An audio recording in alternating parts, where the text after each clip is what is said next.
Hello there. Let's discuss quickly the discussion section of your article. The same basic ideas about presenting discussion for an international outside audience would also apply here, because when you're discussing, you're really trying to bring out the context, you're really trying to bring out the uniqueness of your work, and therefore it is very important to be very mindful that you're not talking to a neighbor. You're talking to a stranger from a very far away place. They may not understand the institutional context, social context, political context, disciplinary context, professional context. So make sure that you take the time to contextualize, that you take the time to clarify, that you take the time to not only cite local scholarship, but also cite global scholarship, not only to establish the value in the local context of your finding, but also to establish the value of the finding in a global context. All that is a burden on you.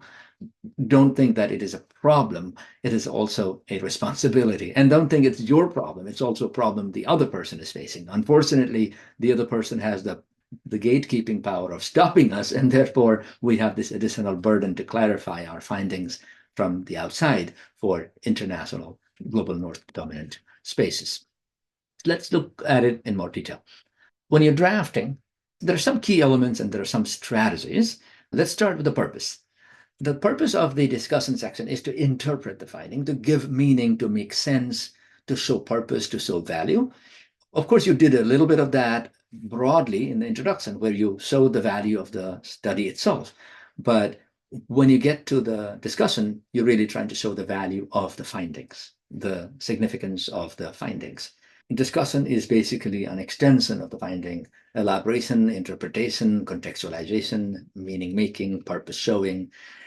That is why you explain the need, you explain the exigency, which is importance and urgency combined, or you explain the relationship of the findings to existing research. So you can say, this is how my article is contributing to the discourse, to understanding, to policy, to program, and taking it a step further. Or this is how I'm pushing back and showing a different pathway for future scholarship. And that's where discussion is distinguished from finding, because you're trying to make sense of it and trying to insert yourself a little bit in terms of context, in terms of your own perspective, theory, literature. So the first step is actually a summary of the findings, whether you are doing the findings separately, reporting the findings separately, or reporting findings together in the same section. You do need to indicate or refer back to the key finding, as I was showing in my previous video. If it is separate, then you need to repeat a little bit, but keep it brief. When you're interpreting, that interpretation happens in relation to the context, in relation to a prior literature, in relation to the research question, in relation to the hypothesis. It's always in relation to. It is not in a vacuum, right? It's situating, anchoring, and relating. That's what interpretation does. Comparison is a good way of relating and contrasting. If something is similar to previous research, you might say, my research confirms X, but you would need to go beyond confirmation into something new. So you might want to add something that previous research hasn't shown, or something that is different, or something that provides a new understanding. These are common moves. And then, of course, implication is a must, which is, what is the theoretical implication? What is a implication for the discipline? In some cases, you might also go into the limitations, and you might say, this is what future research needs to do, if that is relevant. That is also a key element or key move in the discussion. In empirical research, you tend to relate the findings to hypotheses or research questions, as I was indicating, and you're explaining any unexpected results, but while adding some nuance to the findings. If it is unexpected, then you would need to make sense of what that means. And then, of course, you might also want to discuss the implications of the findings to practice, to the profession, or implication to the theory or understanding. So these are some of the ways in which findings are advanced: relating to hypotheses and questions, explaining unexpected results and adding nuance, and discussing the practical or theoretical implications. When you're working on findings in a review article, you might start by synthesizing the literature, but that synthesis is with a purpose, which is your sense of what that review shows. Is it a gap that you want to fill? Is it a new direction that you want to show? Is it a gap versus abundance that you want to show? Is it new questions that the research is raising? Is it answers that you are able to offer based on the review? It must be purposefully driven. It must not be simply dumping of the review. It's a purposeful framework of existing scholarship. You would theorize your findings based on the trends and patterns or gaps and questions raised by the findings in the review process. Of course, you would always offer new perspectives or interpretations in a review article. Theorizing findings is less common in empirical reports. But if you're theorizing findings in review articles, you develop theoretical insights, or you propose new modes of framework or a new theory, meaning you either use an existing theory to explain what you found, or you create a theoretical framework to present your new perspective. In other words, you somehow integrate findings into broader theories, or you build a broader theory to help the reader to understand, gain new insights. In other types of articles, such as case studies, you may just discuss and analyze the implications of the cases in your findings. In the methodological papers, you may discuss the validations and applications, because that's what you do in methodological articles. And in textual analysis, you may discuss the key themes and arguments of your analysis. So these are some of the other types. Let me quickly show you, if you're using a drafting process where you're outlining the discussion, it may look somewhat like this. Let's go to the discussion here. Let's say I'm the scientist trying to write this article, the discussion section. I might begin by outlining by saying, I need to indicate the latest relevant research and state my key findings. So in the discussion, it is not only the findings, but also the existing scholarship and what you're contributing to it that matters. So I might start by indicating the latest research and indicating the main findings, and then discussing it. So research, finding, discussion, research, finding, elaboration. Same thing, indicate and discuss major finding. Here, previous research is indicated quickly. It begins using bias ligands. We observe that, as you can see. Next paragraph, continue discussion on a major finding. Sometimes one paragraph is not enough to present a major finding, so you might need a second paragraph. Report and discuss major finding 2. We explored the contributions of, we demonstrated, we observed that the findings were unexpected because it is possible that similarly there is evidence that. So you see what the finding moves are. If you pause the video and look at it, you'll see how the scientist is using these rhetorical moves of how to report the findings and discuss them. Report and discuss major finding 3. We also observed that. See how they're referring back to the findings from the previous section quickly, and then they're discussing. Refer to the finding and discuss. Refer to the finding and discuss.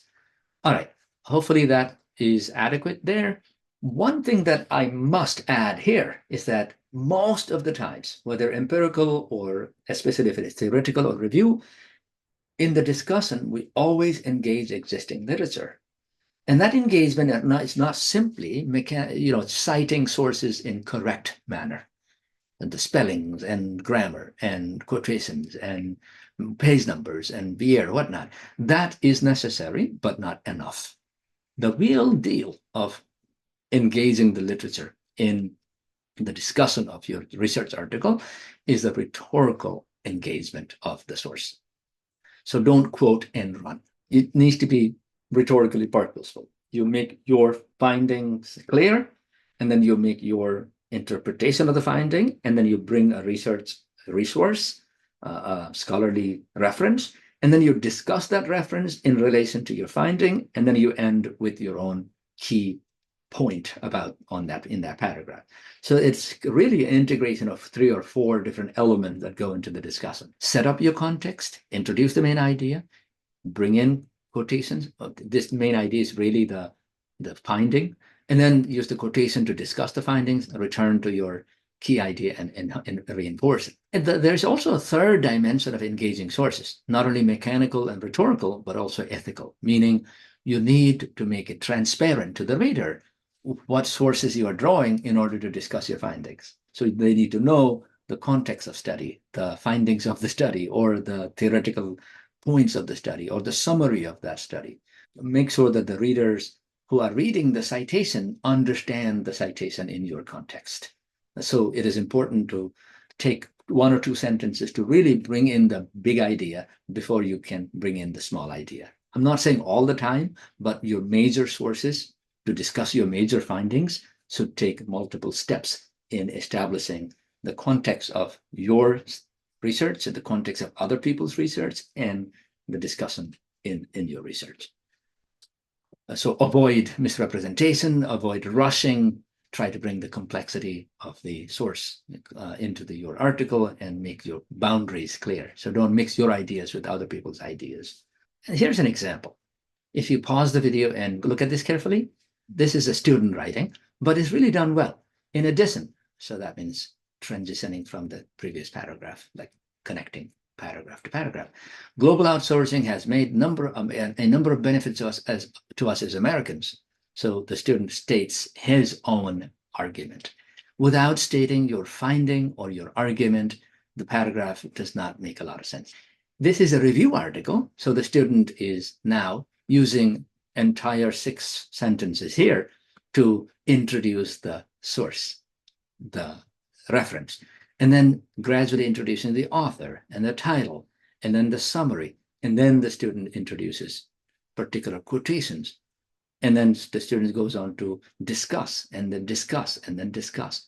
So if it is an empirical article, your findings would go here, but your main point about the finding would go here, and then your finding would go here. Your discussion of the findings and the references would go here, and then your clarification would come here. So this is the integration that I was going to talk about. This one is a review article. So here, the citation is both the citation and the finding, so to speak. If you're stuck while writing your discussion, here is a list of techniques for elaborating. For example, you can ask the journalist question, what is it? Who did this? Who said this? When was it done? How was it done? Where? When? Why? That will simply lead to more substance in your writing. Sometimes, as I was saying earlier, just drawing an analogy or comparison or contrast can help you elaborate. Other times it could be a case or anecdote. Sometimes it could be a cause if you have an effect, or it could be an effect if you have a cause. Trying to say why, how did it happen, or what is the consequence can lead to more writing. Sometimes you may want to follow the chronological historical order of events. Sometimes you may want to look at the same thing from different perspectives in order to say more, like politically, here's why it matters. So economically, this is not a significant issue, but socially and culturally, blah, blah, blah. So these are some ways of elaborating your ideas if you feel stuck. If you write a few sentences and you don't know what else to say, here's one list, and it continues until 30. So pause and look at this. These are very helpful in elaborating your ideas. Let me stop there. I wanted to keep the video short about the findings. I will go into a little more detail in the next video about how to theorize your finding. Here, I'm just focusing on how to discuss your findings. Thank you very much. Gracias.